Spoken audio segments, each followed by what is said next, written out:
గుర్తుంచుకో మల్లెపూ తెలుపు మల్లెపూ తెలుపు మల్లెపూ తెలుపు జై కాంగ్రెస్ జై కాంగ్రెస్ జై కాంగ్రెస్. నేను మీ ప్రజా కొంత రిపోర్టర్ చింతల మధుకృష్ణ. ఈరోజు మనం జనగామ మున్సిపాలిటీలో ఫస్ట్ వార్డులో కాంగ్రెస్ పార్టీ అభ్యర్థిగా నిలబడిన లక్ష్మణ్ నాయక్ గారితో ఉన్నాము. వారు గతంలో 2 సార్లు కౌన్సిలర్ గా ప్రజలకు అందుబాటులో ఉంటూ ప్రజాసేవ అందించారు. మరి ఇప్పుడు గెలిచి ఎలాంటి కార్యక్రమాలు చేపడతారు, మరి ఫస్ట్ వార్డులో ఎలాంటి సమస్యలు ఉన్నాయనే విషయాన్ని వారి మాటలలో మనం అడిగి తెలుసుకుందాం. మహాశైలకు నా యొక్క నమస్కారాలు. నేను మూడు లక్ష్మణ్ నాయక్. నేను గతంలో 1987లో గిర్నిగడ్డ నుంచి కౌన్సిలర్గా ఎన్నికై అక్కడ చాలా అభివృద్ధి కార్యక్రమాలు చేశాను. తర్వాత 93లో ఎంకన్నకుంటలో నిలబడి అక్కడ కౌన్సిలర్గా ఎన్నికై అక్కడ కూడా చాలా డెవలప్మెంట్ యాక్టివిటీస్ చేశాను. ఇప్పుడు ఫస్ట్ వార్డు ఎస్టీకి రిజర్వేషన్ అయింది కావున నన్ను ఇక్కడ నుంచి కాంగ్రెస్ పార్టీ బలపరిచి సిపిఐ సిపిఎం పార్టీ తోటి మద్దతు తీసుకొని నన్ను బరిలో నిలబెట్టింది. నేను మీకు పాదాభివందనాలు చేస్తున్నాను. ఎందుకంటే నన్ను మీరు కనుక అధిక సంఖ్యలో ఓట్లు వేసి నేను గెలిపిస్తే ఈ వార్డును చాలా డెవలప్ చేస్తానని నేను ఈ ఈ వేదికగా మీకు అభినందనలు తెలుపుతున్నాను. ఫస్ట్ ఏంటంటే ఫస్ట్ వార్డులో చాలా సమస్యలు ఉన్నాయి. ఫస్ట్ వార్డు 1973లో కాసానారాయణ గారు ఎమ్మెల్యే ఉండిరి. అప్పుడు ఇది అంతా గవర్నమెంట్ స్థలము. దీన్ని అందరికీ అందుబాటులో ఉండేటట్టుగా అందరికీ లేఅవుట్ చేయించి అన్ని వర్గాల వారికి ఇల్లు ఇప్పించి ఇల్లు కట్టించి పట్టసట్టు ఇచ్చి ఇల్లు కట్టించారు. అప్పటి నుంచి 73 నుంచి ఈ ఏరియాను అంబేద్కర్ నగర్గా ఏర్పాటు చేశారు. అంబేద్కర్ నగర్ కానీ పేరుంది కానీ అంబేద్కర్ నగర్కి అంబేద్కర్ విగ్రహం లేదు.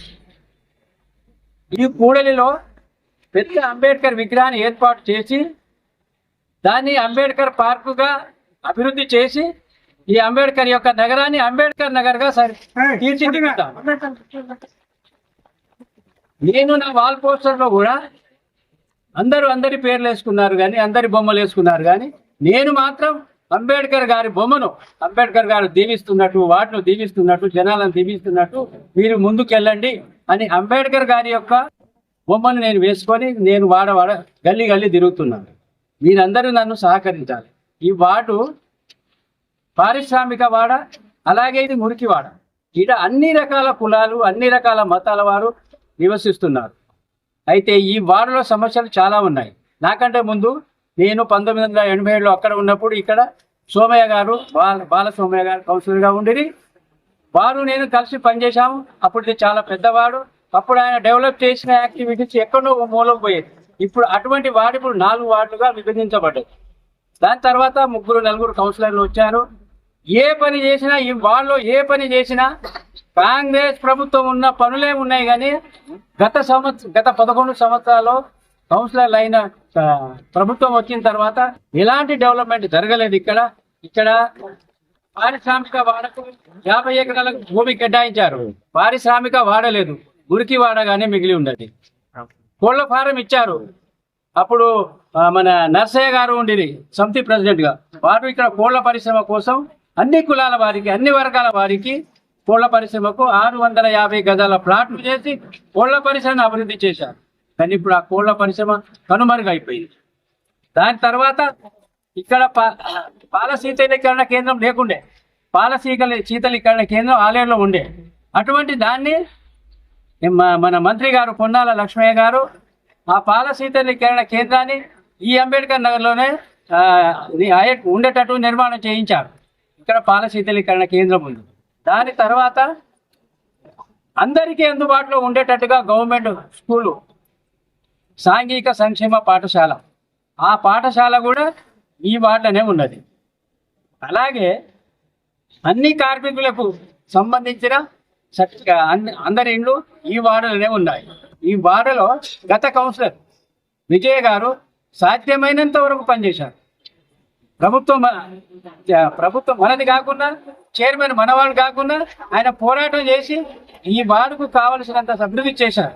ఇంకా చాలా సమస్యలు అభివృద్ధిలో ఉన్నాయి. ఇక్కడ ఇప్పుడు డెవలప్మెంట్ కోసము 2 కోట్ల రూపాయలు శాంక్షన్ అయి ఉన్నాయి. 2 కోట్ల రూపాయలు శాంక్షన్ అయి ఉన్నాయి. ప్రభుత్వం ఇచ్చింది. ఆ 2 కోట్ల రూపాయలను నేను కౌన్సిలర్గా అయిన తర్వాత ఒక నెల లోపలనే కంప్లీట్ చేయిస్తాను. ఈ ఏరియాలో పార్క్ ఉన్నది, పార్కును కూడా అనేక రకాలుగా చేస్తాను. రోడ్లు చేస్తాను, డ్రైన్లు చేస్తాను. దీనిని సుందరీకరణ, ఈ మురికి వాడను సుందరీకరణ చేసి దీన్ని పరిశ్రమగా చేస్తాను. అలాగే పారిశ్రామిక వాడ ఉన్నది, ఆ వాడలో ఎలాంటి ఇండస్ట్రీ లేవు. నేను చెప్తున్నాను, నా కొడుకు అమెరికాలో ఉన్నాడు. అతనికి దగ్గర 100 మంది ఫ్రెండ్స్ ఉన్నారు. అక్కడ ఆయన ఏమన్నాడంటే, మా కొడుకు పెద్ద కొడుకు చనిపోయాడు, డాడీ అన్న పేరు మీద నువ్వు ఏమైనా చేయి, నేను 100 కోట్ల రూపాయల ప్రాజెక్టు తీసుకొస్తాను. ఈ ఏరియాలో అందరి యువకులకు అన్నికు గుర్తింపుగా ఈ ఏరియాలో అందరి యువకులకు వాళ్ళకు నేను ఉద్యోగాలు ఇచ్చేటట్టు ఒక మంచి పరిశ్రమను స్థాపిస్తానని మా కొడుకు అంటేనే నేను ఈ ఏజ్ లో, ఇది నాది లాస్ట్ ఏజ్, నేను ఇప్పుడు ఇంకా ముందు నేను నిలబడలేని పరిస్థితిలో కూడా ఉన్నాను. ఇది లాస్ట్ ఛాన్స్. ఇది రిజర్వేషన్ అయింది కాబట్టి, నాకు ఎస్టీ రిజర్వేషన్ వచ్చింది కాబట్టి, నాకు అవకాశం వచ్చింది కాబట్టి, నేను మా కొడుకు యొక్క జ్ఞాపకార్థం కోసం నేను ముందుకొచ్చాను. ఏ పని చేయడానికైనా ఇక్కడ ఏరియాలో ఇన్ని వాడలు ఉన్నాయి, ఇన్ని వాడలలో గుడులు లేవు, అన్ని కమ్యూనిటీలకు మన కమ్యూనిటీ హాల్స్ లేవు, రోడ్స్ లేవు, డెవలప్మెంట్స్ ఏం లేవు. ఈ అందరికీ నేను ఈ అన్ని విధాలా నేను అభివృద్ధి చేస్తానని మీరు నాకు సహకారం ఇస్తే, ప్రభుత్వం మనది, వేరే వారికి ఓటేసి గెలిపిస్తే పనులు కావు. మనకు గవర్నమెంట్ మనది ఉంది, ఎంపీ గారు ఉన్నారు, కన్సర్న్ మనకు ఇన్ఛార్జ్ మంత్రులు ఉన్నారు, ఇన్ఛార్జి ఎమ్మెల్యేలు ఉన్నారు, వాళ్ళందరి దగ్గర ఫండ్ ఉంది.